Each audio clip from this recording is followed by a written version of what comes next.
Nana, please come to my graduation. I know it's been 9 years, but I need you to be there. Zoe's voice trembled on the other end of the phone, and I felt the air grow thick in my office on the 42nd floor. 9 years. 9 years since my own children slammed the door in my face and told me I was no longer welcome in their lives. I stayed silent, looking out the glass window that overlooked the entire city of Atlanta. From this height, I could see 3 of my hotels, their signs glowing in the afternoon sun. Ryland Resorts etched in gold letters that no one in my family knew existed. No one except Zoe. Nana, are you still there? Her voice pulled me back to the present. Zoe was the only one who never abandoned me. The only one who kept calling, writing, and visiting in secret all these years. While her parents treated me like a useless, outdated old woman, she saw me for who I truly was. "I'm here, my love," I answered, feeling emotion swell in my throat. "But you know your parents." I couldn't finish the sentence. The scars from 9 years ago were still there, healed but sensitive to the touch. "They don't know," Zoe interrupted. "It's my personal invitation. I have the right to invite anyone I want. Besides, Mom and Dad have no idea who you really are now. They think you're still the same woman they threw out of the house." I closed my eyes and remembered that day.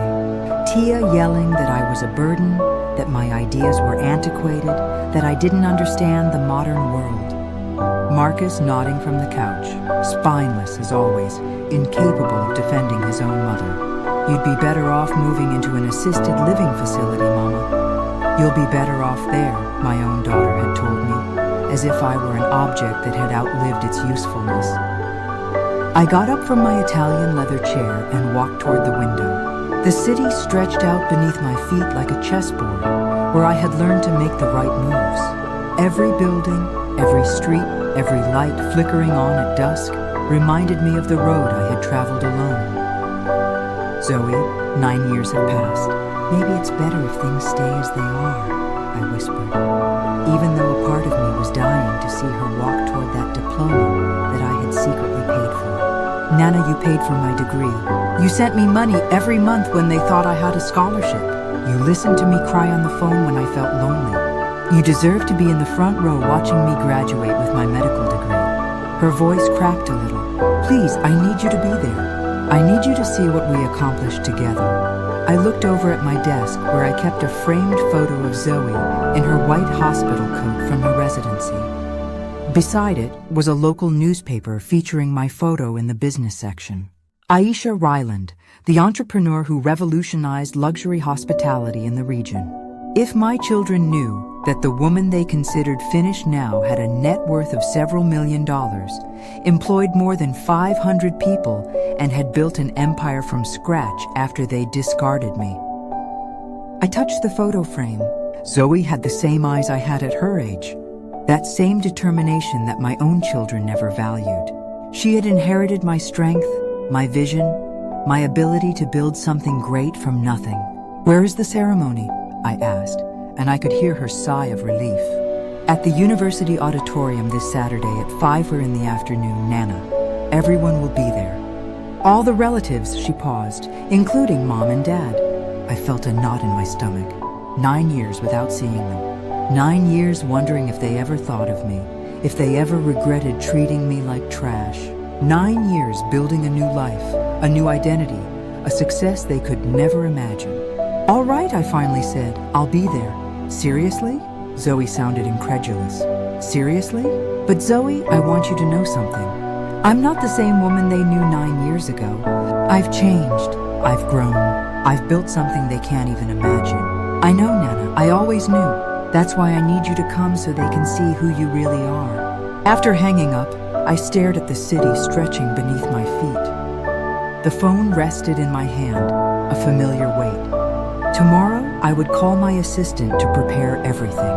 The perfect suit, the right car, the presence a woman like me deserved. Tia and Marcus were about to discover they had gravely underestimated their mother. I smiled for the first time in months. After 9 years, it was time they knew the truth. That night, I couldn't sleep. I stayed on the terrace of my penthouse, wrapped in a cashmere throw, remembering how I had gotten here. The city lights shimmered below, but my mind traveled back 9 years to that small house where I thought I would die of sadness. Tia was only about 35 when she told me she didn't need me anymore. Marcus, 2 years younger, was always her shadow. I remember wearing my navy blue dress that day, the one I used for important meetings at the job I had just quit to care for Zoe when she was a baby. Mama, honestly, you just don't know anything about the modern world anymore. Tia had told me while clearing the table after lunch. Your advice is useless. Your ideas are behind the times. We need space to grow as a family. I had left my career as a business administrator to help them with Zoe. I had sold my small condo to give them the down payment for their house. I had spent my savings on Marcus's college tuition, on Tia's whims, on everything they had asked for over the years. But I helped you with everything, I had told them that morning, my voice breaking. I quit my job for you. I sold everything I had so you could have this house. Marcus sighed from the couch without even looking at me. Mama, that was your decision. We never asked you to do all that. It was a painful lie. I remembered perfectly when Tia came home crying because they couldn't pay the mortgage. I remembered when Marcus begged me to help him with college because he had failed classes and lost his scholarship. I remembered every tear, every plea, every time they told me I was the best mother in the world. Besides, Tia continued, you're old now. You're 73. You should be thinking about resting, not sticking your nose in our lives. 73 years old. As if I were a helpless elderly woman. As if my mind had stopped working the day I turned 70. As if my years of experience, wisdom, and sacrifice were worth nothing. But Zoe, I whispered, thinking of my 13-year-old granddaughter who was at school. She needs me. I watch her every afternoon. We already got a babysitter, Marcus said without looking up from his phone. Someone younger, more up-to-date, someone who understands technology and can help her with homework. More up-to-date. That word hurt more than any shout. I who had managed the finances of a major corporation for 20 years. I who had raised 2 children alone after their father abandoned us. I who had learned to use computers, the internet, and smartphones just to stay connected with them. Mama, don't take it the wrong way. Tia came closer and placed a hand on my shoulder with that fake smile she used when she wanted something. We just need our space. You need your space too. You could travel, meet people your age, do things you actually enjoy. Do things I actually enjoyed. What I truly enjoyed was watching them grow, caring for Zoe, feeling useful, having a family that loved me. But apparently that was no longer enough. So what do you want me to do? I asked, though I already knew the answer. Well, Marcus finally sat up. We've been looking at some assisted living facilities. There are some really nice ones with activities, people your age. You could be happy there. Assisted living facilities. They wanted to get rid of me, send me somewhere where I wouldn't bother them, where they could pretend they were still the perfect children everyone believed them to be. And what if I don't want to go to an assisted living facility? I asked, feeling the rage begin to replace the sadness. Mama, don't be difficult, Tia sighed. Look, we can help you with the expenses for the first few months, but after that, you'll have to manage on your Social Security check. My Social Security check, $600 a month, that wasn't even enough to rent a decent room. They knew it. They knew I had spent everything on them, that I had no savings, that my only security was them. But I have nowhere to go, I whispered. And for the first time in my life, I felt truly old, truly useless, truly finished. Well, Marcus shrugged. You have to find something. We can't support you forever.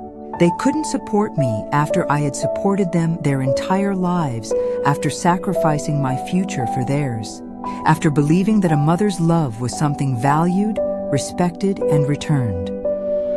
That night 9 years ago, I left their house with a small suitcase and a broken heart. I didn't know that rupture would be the best gift they had ever given me. Now, looking at the city lights from my terrace, I smiled.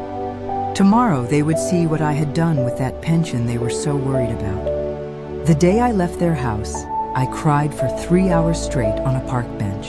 I was 73 years old, had $600 in my pocket, and a suitcase with 4 old dresses. People walked by and looked away as if old age were contagious, as if my pain was an uncomfortable sight they preferred not to see. It was there, sitting on that splintered wooden bench, that I made the decision that would change my life forever. Aisha, I told myself out loud, not caring if people thought I was crazy. Either you die here of sadness, or you show them what you're made of. I remembered something I had learned in my years of work. There was always money for those who knew how to look for it. There were always opportunities for those who kept their eyes open. My children believed that because I was old, I was useless. But I knew something they didn't. Experience doesn't retire. The next day, with my last bit of cash, I bought a newspaper and looked for work, not just any job. I looked for something where my experience was worth more than my age. I found a small ad in the employment section. Experienced administrator sought for small family-run inn urgent. The inn was a disaster. It had 15 rooms, half of them out of service, and its owners, an elderly couple older than me, were desperate to sell.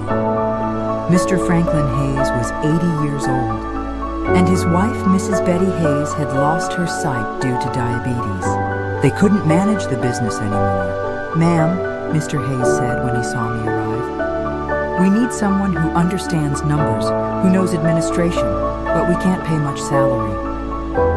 How much do you need for the inn?" I asked directly. He was silent for a moment. "Well, we've appraised it at $50,000, but we're willing to negotiate." "Why do you ask?" "Because I have a better proposal," I said, feeling the adrenaline rush through my veins. "I'll manage the inn, get it running, and in exchange, I'll take 30% of the profits. When the inn is doing well, you give me the option to buy it outright." Mr. Hayes looked at me as if I had lost my mind. "Ma'am, you don't understand. This inn is losing money. There are no profits to share. Let me work for 3 months," I insisted. "If I don't make the inn profitable, I leave without charging a dime. But if I succeed, we have a deal." That night, I slept in one of the inn's rooms on a bed that smelled of dampness and with the sound of broken pipes. My children thought I was finished, a burden, that I didn't understand the modern world. I was going to show them how wrong they were. The first month was the hardest of my life. I worked from 5 in the morning until 11 at night. I cleaned rooms, fixed what I could. I talked to suppliers, designed a new reservation system. I learned to use the internet not just for browsing, but to create a website, manage social media, and understand the tourism market. Modern world, huh? I'd mutter to myself as I learned to use computer programs my children didn't even know. We'll see who's outdated. The second month, the first guests started arriving. I had discovered that our location was perfect for travelers who wanted something intimate and homey, far from the big, impersonal hotels. I hired 2 young women from the neighborhood to help me with cleaning and taught them everything I knew about customer service. "Miss Aisha, Maria," one of the girls would say, "you should have children taking care of you." "I don't understand why you're here working so hard." "My children are busy with their own lives," I would answer, swallowing the truth. Besides, a woman is not defined by what others do for her, but by what she does for herself. By the 3rd month, the inn was completely full. We had gone from 3 occupied rooms to 15. The online reviews were excellent. Mr. Hayes couldn't believe the numbers. "Miss Aisha," he told me, his eyes bright, "you've worked a miracle. This inn hasn't seen this many guests in 20 years. "This is just the beginning," I replied. "Now we need to expand." That's when I proposed my real plan. With the inn's profits, we could buy the building next door that was for sale. We could expand to 30 rooms, add a restaurant, and create a complete guest experience. "But that requires a large investment," Mr. Hayes said. "We'd need a bank loan." "Let me talk to the bank," I told him. "I have some contacts from my working years." I lied. I didn't have contacts, but I had something better. I had numbers that spoke for themselves. I had a solid business plan. I had the experience of managing large budgets for 20 years. The bank manager received me condescendingly. "Ma'am, at your age, such a large loan is very risky. We would need significant collateral." "Look at these numbers," I said, placing the 3 months of reports on his desk. "Look at the projections. Look at the customer reviews. This business isn't a risk. It's an opportunity." I got the loan, $50,000 that my children would never have believed I could secure. Money they would never have trusted in my hands. 6 months later, we had 30 rooms operating. A year later, we bought a third building. 2 years later, we had our first branch in another city. Throughout all that time, Zoe would call me in secret. "Nana, how are you? Mom says you're living in a retirement home." "I'm doing well, my love," I would tell her without sharing the full truth. "I'm learning new things, meeting new people. I'm fine." I never lied to her. But I didn't tell her that her outdated grandmother was building an empire. 3 years after they kicked me out of their house, I already had 5 hotels operating in 3 different cities. Ryland Resorts had become synonymous with elegance and family warmth across the region. But money and success weren't what filled me with the most pride. It was the transformation I had undergone internally. Every morning I woke up at 5:30, not because I had to, but because I wanted to. I dressed in elegant suits that I bought with my own money. I ate breakfast, savoring gourmet coffee and porcelain cups I had personally chosen for each of my hotels. I checked occupancy reports, spoke with my managers, and made decisions that affected hundreds of employees. "Good morning, Miss Ryland." Evan, my personal assistant, greeted me every morning when I arrived at the central office. "You have a meeting with the Miami investors at 10:00, lunch with the mayor at 12:00, and the video conference with the Charleston team at 3:00. Charleston, my 6th hotel, the most ambitious yet. A restored colonial building in the historic center that will become the flagship of my chain. When I signed the purchase contract, I remembered Marcus's words. "Mama, at your age, you should be thinking about resting." Resting. While he was still surviving on temporary jobs and Tia was struggling to keep her office job, I was expanding my business regionally. While they argued over money to pay the bills, I had donated $50,000 to a local orphanage the month before. Miss Ryland, the orphanage director, Dr. Evelyn Reed, had told me with tears in her eyes, "This donation will allow us to completely renovate the education area. The children will have access to new computers, updated books, materials we never could have afforded." "Children are the future," I replied, thinking of Zoe. Investing in them is always the best decision. But there was more than money in my transformation. It was confidence, the feeling that every day I was building something bigger than myself. It was the satisfaction of seeing my employees grow professionally, seeing the families who worked with me improve their lives thanks to the well-paid jobs I offered. Ms. Aisha Maria, the girl I hired at my first inn and who is now a regional manager, had told me, "You changed my life." Thanks to this job, I was able to study hotel management at night. Now I have my own apartment. I can help my family. I have a future. "You changed your own life," I replied. "I just gave you the opportunity. You did the hard work." But at night, when I was alone in my penthouse, I sometimes thought of them. Tia, Marcus, and especially Zoe. My granddaughter was now 16, and according to our secret conversations, she was studying hard to get into medical school. "Nana, I dream of being a doctor," she had told me on our last call. "But Mom says it's too expensive. That maybe I should study something more practical." "What does your heart say, my love?" I asked. "My heart says medicine. I want to help people. I want to do something important with my life." "Then study medicine," I told her firmly. The money for college is always found when there is true vocation. I didn't tell her that I had already set aside $100,000 for her studies. I didn't tell her that I had contacted the best medical schools in the country. I didn't tell her that her future was secured, regardless of what her parents said, because Zoe was different. Zoe saw me for what I was, an intelligent, capable woman full of dreams and plans, not a useless old woman who needed to be discarded. "Nana, She had asked me once, "Why do Mom and Dad never talk about you?" When I ask, they change the subject. "Sometimes families get complicated, my love," I replied. "But you and I know who we are. That's what matters." One afternoon, while reviewing expansion plans for the New Orleans hotel, I received an unexpected call.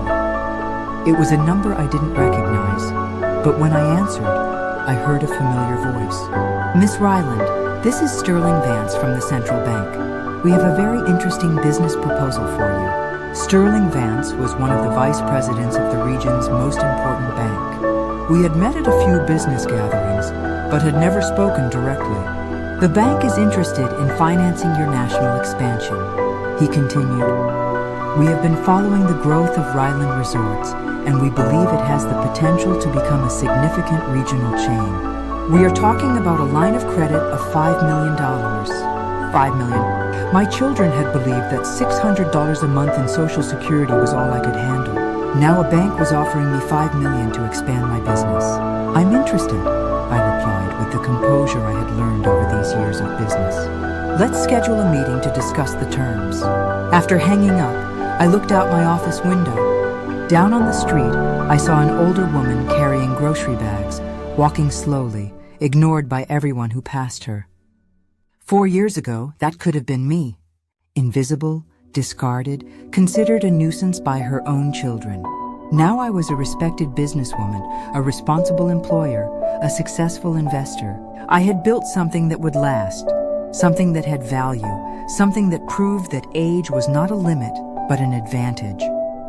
And most importantly, I had learned to value myself without needing anyone else's approval. 5 years after being kicked out of my children's house, Ryland Resorts was a reality that surpassed my most ambitious dreams.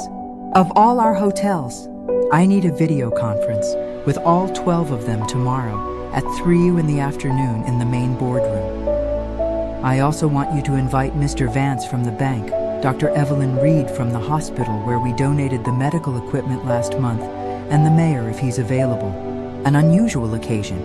I am receiving unexpected visitors, and I want them to clearly understand who they are dealing with. The next day passed normally until 2:30 in the afternoon. I was in my office dressed in my most elegant suit, a navy blue Armani I had bought the month before, when Evan notified me over the intercom. "Miss Ryland, there are 2 people at reception who say they are your family. They don't have an appointment, but they insist it's urgent. Have them wait in the small reception room," I instructed. "I'll see them in 15 minutes. 15 minutes exactly. Not because I was busy, but because I wanted them to understand that my time had value, that I was no longer the woman who dropped everything to attend to their needs. When I finally went down to the waiting room, I saw them before they saw me. Marcus looked nervous, taking everything in with wide eyes, clearly impressed by the facilities. Tia was trying to maintain her composure, but I could see her eyes scanning every detail. The Italian leather furniture, the original artwork on the walls, the panoramic view of the city. "Marcus, Tia." My voice sounded colder than I had planned. They turned around at the same time. Marcus looked older, more tired. He had gray hair as I didn't remember, and new wrinkles around his eyes. Tia had gained weight, and her clothes, though trying to look elegant, were clearly department store quality. "Mama." Marcus stood up quickly. You look incredible." "Thank you," I replied without smiling. "To what do I owe this unexpected visit?" "Mama, we wanted to talk to you." Tia approached with that fake smile I knew so well. "It's been so long since we've seen each other. We've missed you so much." "Really?" My tone remained neutral. "You've missed me during the 5 years you didn't bother to call, or only since you saw my photo in the magazine." They looked at each other, clearly uncomfortable. "Mama, we know things didn't end well between us," Marcus began. "But we've been thinking a lot, and we realized we made mistakes." "Mistakes?" I stared at them. They called telling me I was a burden, that my ideas were outdated, that I should move to a retirement home. "Mistakes." "Mama, we were going through tough times," Tia said. "Maybe we said things we didn't mean." "Ah, I see." "So, When you told me you didn't need me anymore, that you had to move on with your lives without me, those were also things you didn't mean. Just then, my phone rang. It was Evan. Miss Ryland, the video conference is ready. All 12 managers are connected. Mr. Vance just arrived, and we have the mayor on the line from his office. Perfect, Evan. I'll be there in 5 minutes. I hung up and turned back to Marcus and Tia, who had overheard the entire conversation. Excuse me, but I have an important meeting with my regional managers and several local officials. We are discussing the opening of 3 new hotels and a significant donation to the new children's hospital. Tia's eyes widened. 3 new hotels? Yes, one in Dallas, another in Houston, and the third in New Orleans. The total investment is approximately $8 million. Marcus's mouth dropped open. $8 million more money than they had seen in their entire lives. But we can continue our conversation afterward, I continued. If you like, you can wait. The meeting will last approximately 2 hours. 2 hours? Tia looked desperate. Mama, we actually came to talk about something urgent. How urgent? I asked, though I already knew the answer. We're having some financial trouble, Marcus finally admitted. And we thought that maybe you could help us. There it was. The truth was finally out. They hadn't come out of love. They hadn't come out of remorse. They hadn't come because they missed me. They had come for the money. I understand, I said with a smile that didn't reach my eyes. And what kind of help do you need exactly? They looked at each other again. Tia took the lead. The truth is, we might lose the house. Marcus lost his job, and we're behind on the payments. We just need about $30,000 to get current and maybe a little more, so Marcus can start a small business. $30,000. For me, that was less than what I spent decorating a presidential suite. For them, it was the difference between having a home and living on the street.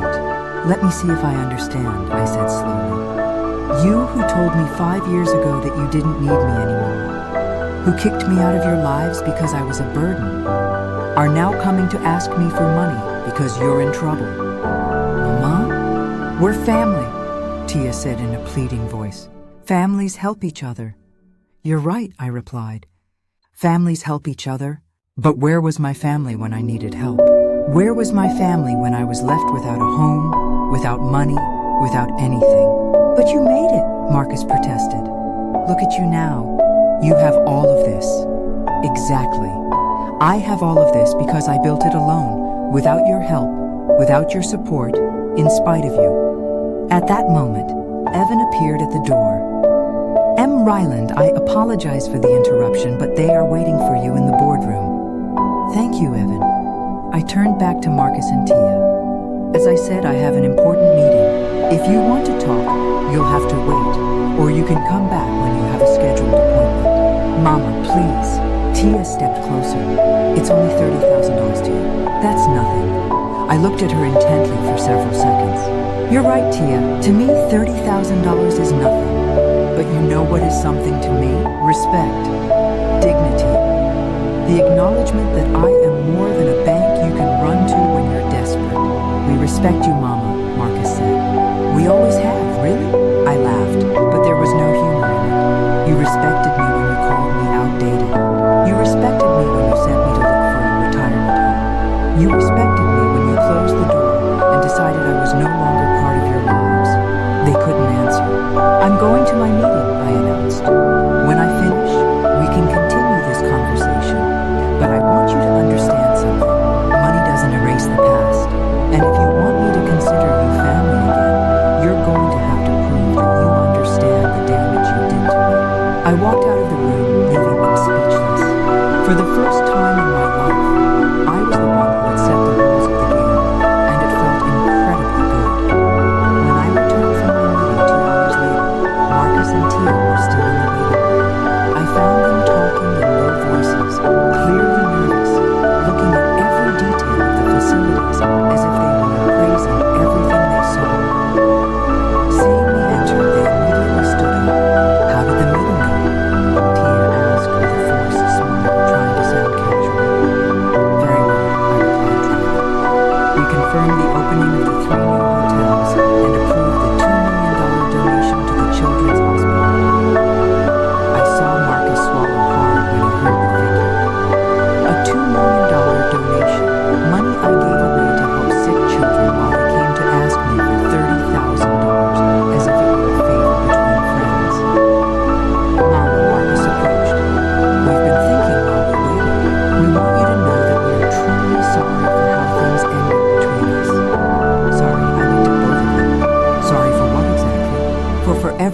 Tia said, tears in her eyes.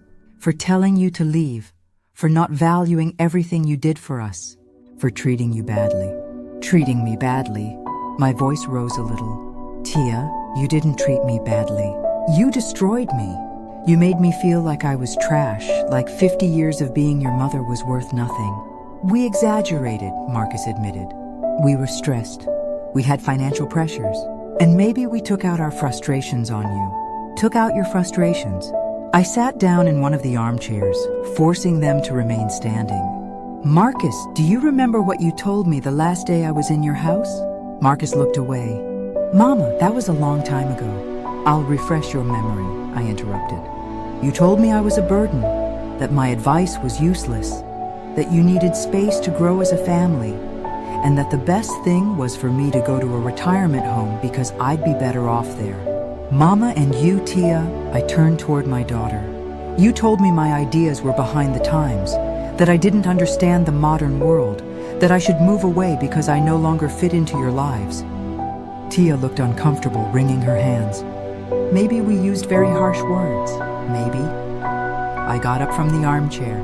Tia, you threw me out as if I were an employee you no longer needed, as if the 50 years I dedicated to raising you, sacrificing myself for you, giving you everything I had, meant nothing. But now we understand that we were wrong, Marcus insisted. That's why we're here. We want to repair our relationship. Repair our relationship?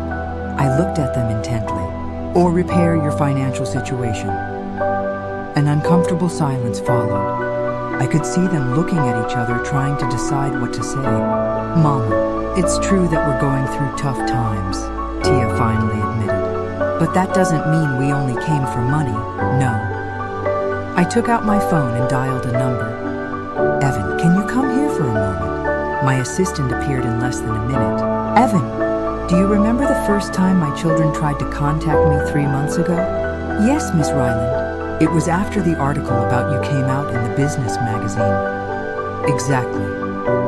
I turned to Marcus and Tia. 5 years without a single call. 5 years without asking if I was alive or dead. But a week after my photo appeared in a magazine as a successful entrepreneur, suddenly you remembered you had a mother. That's not fair, Tia protested. We always thought about you. Really? I pulled out my phone again and dialed another number. Zoe, my love, can you come to my office? There's something I want you to hear. Zoe? Marcus looked confused.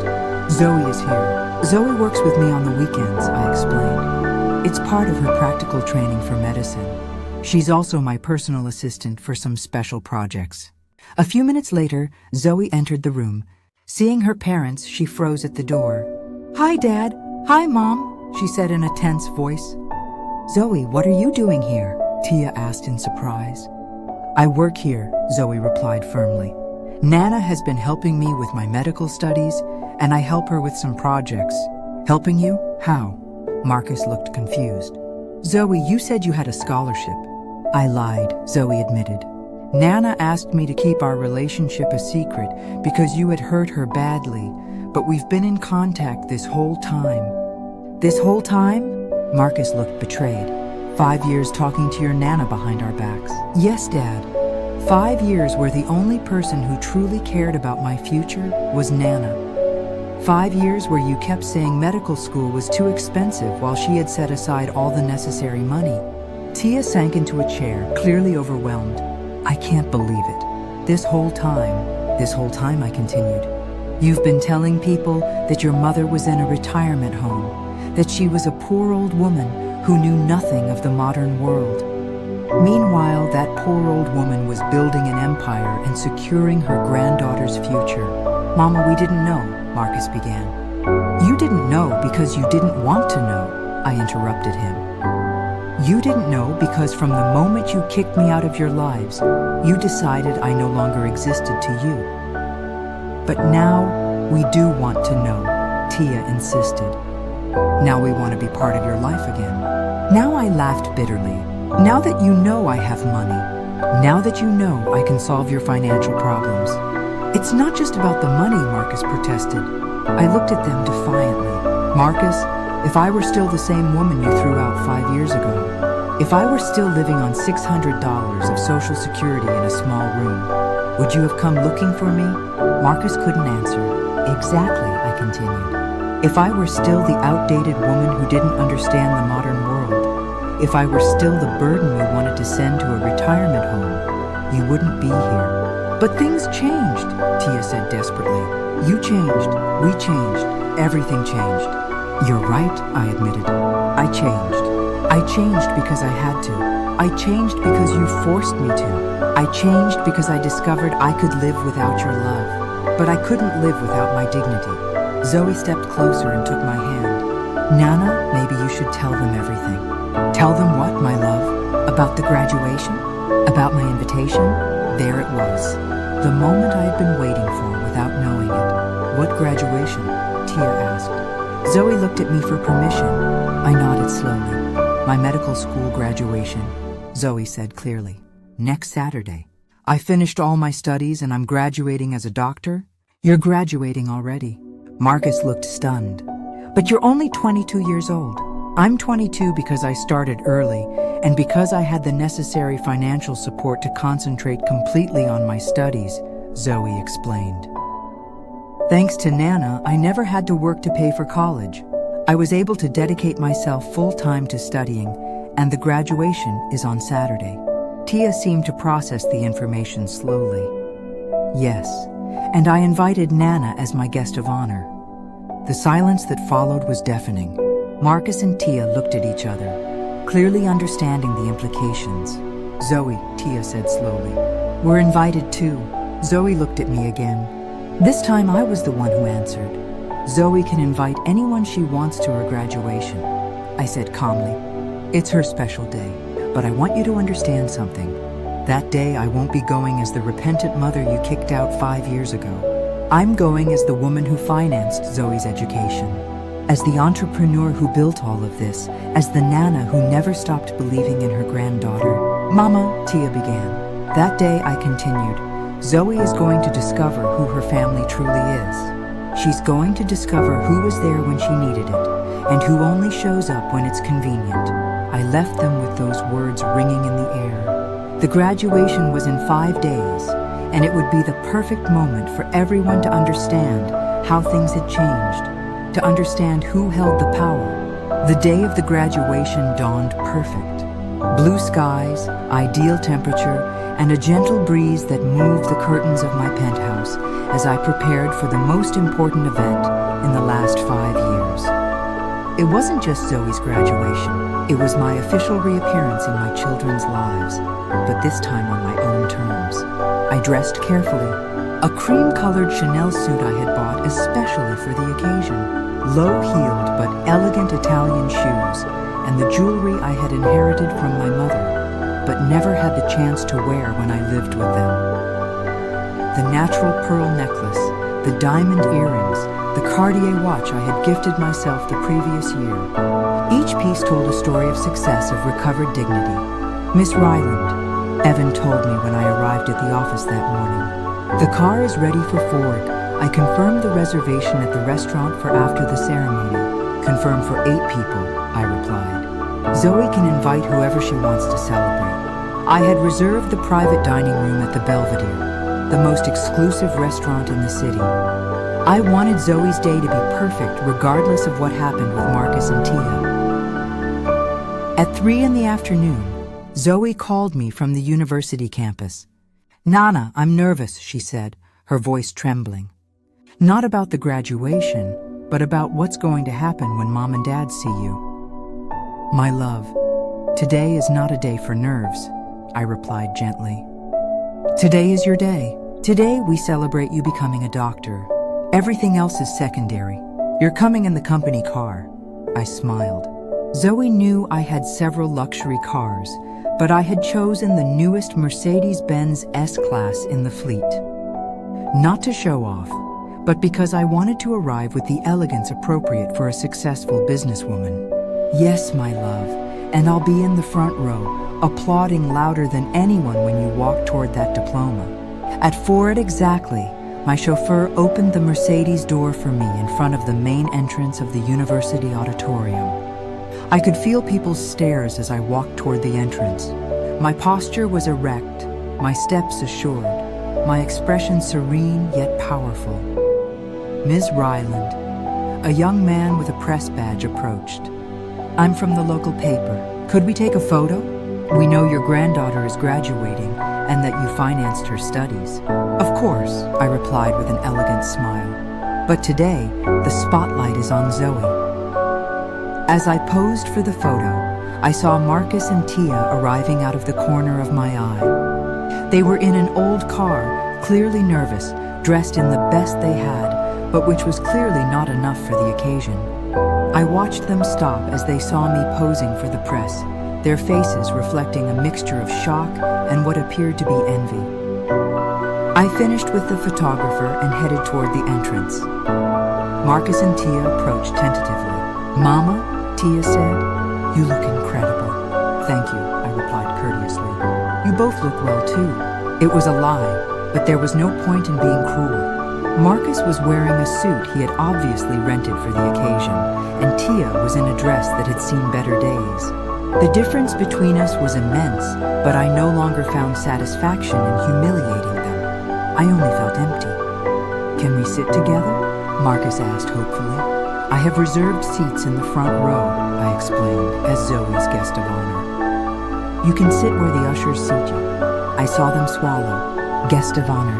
That meant Zoe had given me the place traditionally reserved for parents. We entered the auditorium and I immediately noticed the difference. I was escorted by an usher to the front row where there was a chair with a small golden plaque that read, "Miss Aisha Ryland, Guest of Honor." Next to me were seats reserved for university officials and major university benefactors. Marcus and Tia were directed to the 5th row in regular seating like any other family. Miss Ryland, an older man in academic robes, approached. "I am the Dean of the School of Medicine. It's an honor to have you here. Zoe has told us so much about you." "The honor is mine, Doctor. Zoe is an exceptional young woman." "She is. And we want to personally thank you for your generous donation to the new research lab. Thanks to your contribution, many students like Zoe will have better opportunities." Donation to the lab. From my seat, I could see Marcus and Tia exchanging confused glances. They knew nothing about that donation. They knew nothing about my real relationship with the university. The ceremony began, and when Zoe's name was called, I stood up and applauded with all my heart. My granddaughter walked toward the stage with elegance, confidence, and a radiant smile. When she received her diploma, she looked directly at me and winked. "Zoe Ryland Moran," the dean announced, who graduates summa cum laude and has been awarded the Aisha Ryland Academic Excellence Scholarship to continue her specialization studies. The Aisha Ryland Scholarship. I had established that scholarship the year before for outstanding medical students. Zoe had not only earned the right to proudly bear my last name, but she had proven she deserved to carry my legacy into the future. After the ceremony, as people dispersed, Zoe ran toward me. "Nana, we did it." She hugged me tightly. "You did it, my love. I just gave you the tools. The hard work was all yours." Marcus and Tia approached slowly. I could see on their faces that they had fully understood the situation. I had not only financed Zoe's studies, but had established scholarships, donated equipment, and become a major university benefactor. "Congratulations, Zoe," Tia said in a choked voice. "We are so proud of you." "Thank you, Mom," Zoe replied, but her hug was brief and formal. "Zoe," I said, "I have reserved the private dining room at the Belvedere to celebrate. You can invite whomever you want." "The Belvedere?" Marcus looked stunned. "But that's the most expensive restaurant in the city." "Today there are no budgets," I simply replied. "It's my granddaughter's graduation day." Zoe looked at me lovingly. "I want Mom and Dad to come too. Despite everything, they are my parents." I felt a pang in my heart. Zoe was more generous than I had been capable of being, wiser too. "Of course, my love, it's your decision." At the restaurant, the difference became even more evident. The maitre d' knew me personally. The chef came out to greet me, and we were served the most exclusive tasting menu. Marcus and Tia were clearly out of their element, looking at the menu prices with increasingly wide eyes. "Mama," Marcus finally said as we waited for dessert, "we need to talk about what? About us, about family, about everything." I looked at both of them. They looked small, insecure, completely different from the people who had kicked me out of their lives 5 years ago. "What exactly do you want to say?" "We want to apologize," Tia said, tears in her eyes. "We were wrong. We were terribly wrong about you. And what do you expect me to do with that apology?" "We want you to give us another chance," Marcus pleaded. "We want to be a family again." I looked at Zoe, who was watching the scene intently. Then I looked at my 2 children. So different now, so vulnerable. "Marcus, Tia," I said slowly, "you taught me something very valuable 5 years ago." "What?" "You taught me that I can live without you. You taught me that I am stronger than I thought. You taught me that my worth does not depend on being needed by my children." They stayed silent. "But Zoe taught me something different," I continued, looking at my granddaughter with affection. "She taught me that I can still love without losing my dignity, that I can still give without being used." "Mama," Tia began. "The difference," I continued, "is that Zoe chose me when you discarded me. Zoe valued me when you belittled me. Zoe saw my potential when you only saw my age." Marcus lowered his head. "We understand that you're resentful." "I'm not resentful," I replied with honesty. "Resentment is a poison that only hurts me. I decided a long time ago to let go of the anger." "Then is there hope for us?" Tia asked. I looked at them for several seconds. "There is a difference between forgiving and forgetting. I can forgive you, but I can't pretend the last 5 years didn't happen. I can't pretend you didn't hurt me deeply." "What do you need from us?" Marcus asked. "Time," I replied. "Time to see if you have truly changed, or if you are only here because it's convenient now. Time to see if you can love the successful woman I am now, or if you only want to use the rich entrepreneur you discovered." Zoe took my hand under the table. "Nana, I think they deserve a chance." "You think so, my love?" "I think everyone deserves a second chance, but I also think second chances are earned, not given away." I looked at Marcus and Tia. "Are you willing to earn that second chance?" They both nodded vigorously. "Then we'll start slowly," I finally said. "Very slowly, and by my rules." For the first time in 5 years, I saw something like hope in their eyes. But for the first time in 5 years, I was the one who had all the control. 6 months after the graduation, things had changed in ways I never imagined. Marcus had found work at one of my hotels, not through favoritism, but because he proved he could learn and work hard. Tia had started therapy to understand why she had treated her own mother so badly. And slowly, very slowly, we were rebuilding something that resembled a family relationship, but the rules remained mine. "Good morning, Mama," Tia said when she arrived at my office that Thursday morning. She no longer called without warning. She no longer assumed she had a right to my time or attention. "Good morning, Tia. How was therapy yesterday?" "Good.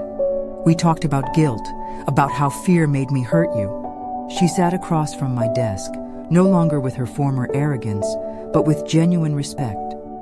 "Can I ask you something?" "Of course. Do you think you'll ever be able to completely forgive me?" I looked at her for several seconds. It was a question I had asked myself many times in recent months. "Tia, forgiveness is not something that happens overnight.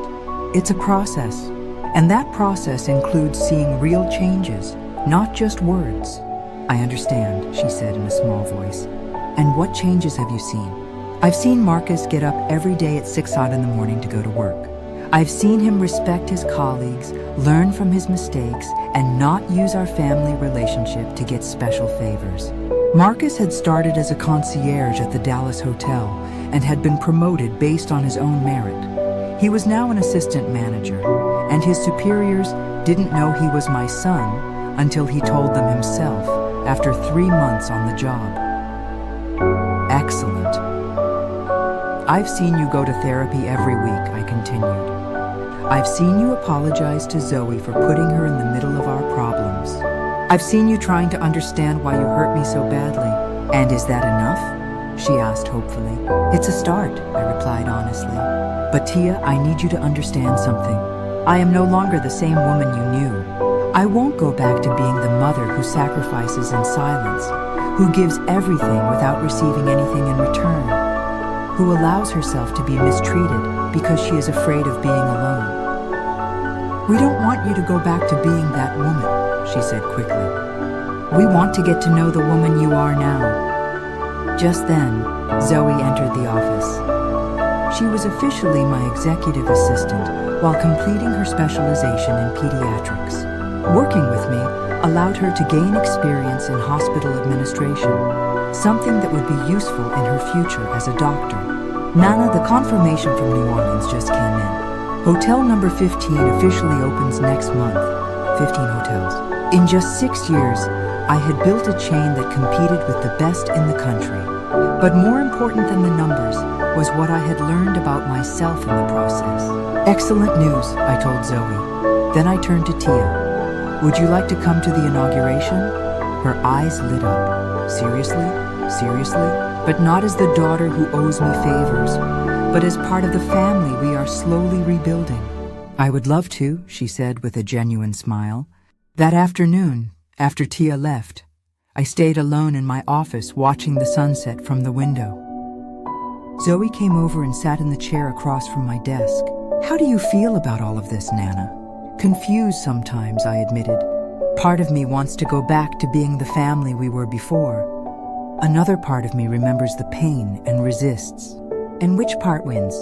"The part that learned that true love includes respect," I replied. "The part that understood that being a mother doesn't mean being a doormat." Zoe smiled. "I think you found the perfect balance." "You think so?" "Yes. You give them opportunities, but you don't let them hurt you. You love them, but you don't forget to love yourself first." She was right. For years, I had believed that loving my children meant disappearing as a person. Now I knew that true love requires both parties to respect each other. "Zoe, do you ever regret keeping in touch with me all these years?" "Never," she answered without hesitation. "You were the only one who believed in me when I didn't even believe in myself. You taught me that I could be a doctor, that I could study at the best universities, that I could have big dreams. You did all the hard work, but you gave me the tools and the confidence. And most importantly, you taught me that the women in our family are strong, that we can build empires, that we can survive betrayals, and that we can forgive without being fools." That night, as I had dinner alone in my penthouse, I thought about the journey traveled. From that broken woman on the park bench to the successful businesswoman I was now. From the discarded mother to the respected and cherished Nana. My phone rang. It was Marcus. "Mama, I wanted to tell you that today they named me regional manager. They're giving me responsibility for supervising 3 hotels. Congratulations, Marcus. You earned it." "Mama, I know things haven't been easy between us, but I want you to know that every day I spend working in your hotels, I understand better what an extraordinary woman you are." "Thank you, son.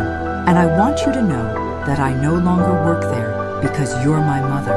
I work there because I believe in what you've built, because I respect your vision, and because I want to be part of something as big as what you've created."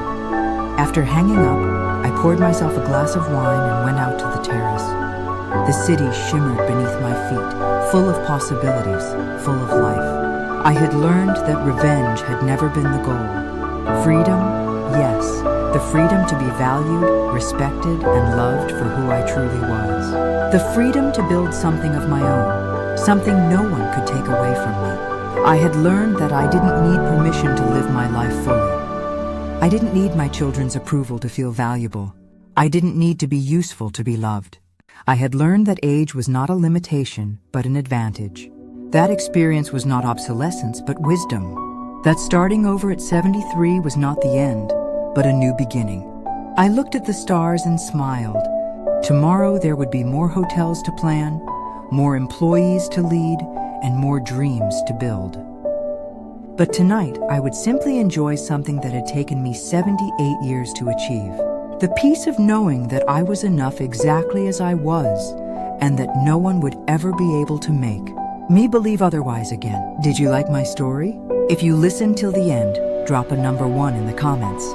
If you enjoyed it, you can support me by liking the video and sending a small tip. I've got lots of other life stories like this on my channel, so make sure to subscribe and check them out. I've added 2 new stories on screen that everyone loves. Thanks for being here. See you in the next one with